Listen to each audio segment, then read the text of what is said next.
Assalamualaikum warahmatullahi wabarakatuh. Perkenalkan, nama saya Dianingsih dari kelas Biologi A semester 4. Pada acara praktikum ke-7 mengenai ekosistem perairan tawar, yaitu danau, rawa, waduk, kemudian pada ekosistem perairan payau dan ekosistem mangrove.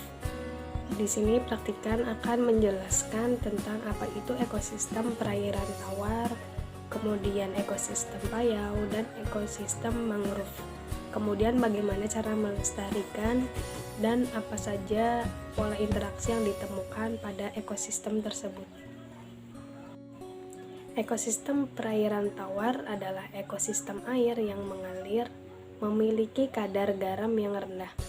Berdasarkan kadar airnya, ekosistem ini dibedakan menjadi dua, yaitu perairan tenang dan perairan yang mengalir. Sedangkan pada ekosistem perairan payau adalah suatu ekosistem bagian dari lingkungan perairan yang merupakan pencampuran dari berbagai sumber air dan juga suatu zona peralihan dari air tawar dengan air laut.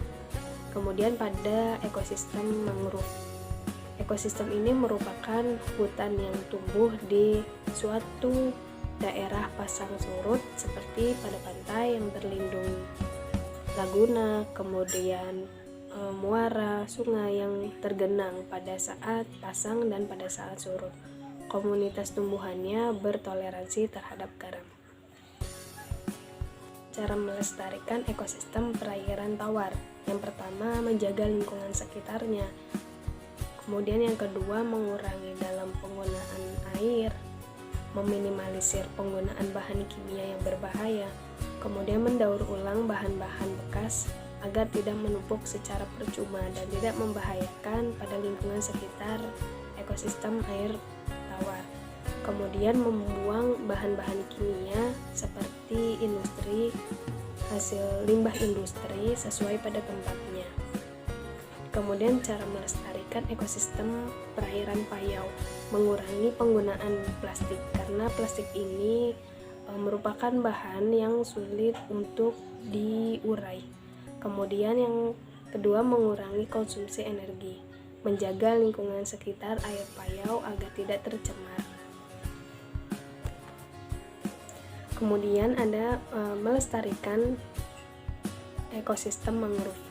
Yang pertama, melakukan pembibitan mangrove, kedua, melakukan penanaman hutan mangrove, yang ketiga, memperbaiki lingkungan hutan mangrove yang mengalami kerusakan. Kemudian, melakukan pengelolaan tata ruang untuk memperluas kawasan hutan mangrove. Pola interaksi yang ditemukan pada ekosistem perairan tawar yaitu seperti pola interaksi kompetisi. Interaksi kompetisi ini terjadi antara berbagai jenis ikan yang ada di perairan tawar yang merebutkan sumber makanan dengan ikan yang lainnya. Kemudian pada pola interaksi perairan payau seperti pola interaksi predator, yaitu antara ikan besar dengan ikan yang kecil yang ada di perairan payau. Ikan ini akan memakan ikan kecil sebagai mangsanya dan ikan besar sebagai predator.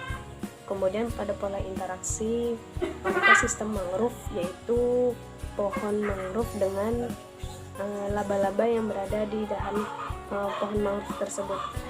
Terjadi pola interaksi netralisme, yaitu laba-laba yang tinggal di tumbuhan mangrove yang tidak saling menguntungkan dan tidak saling merugikan.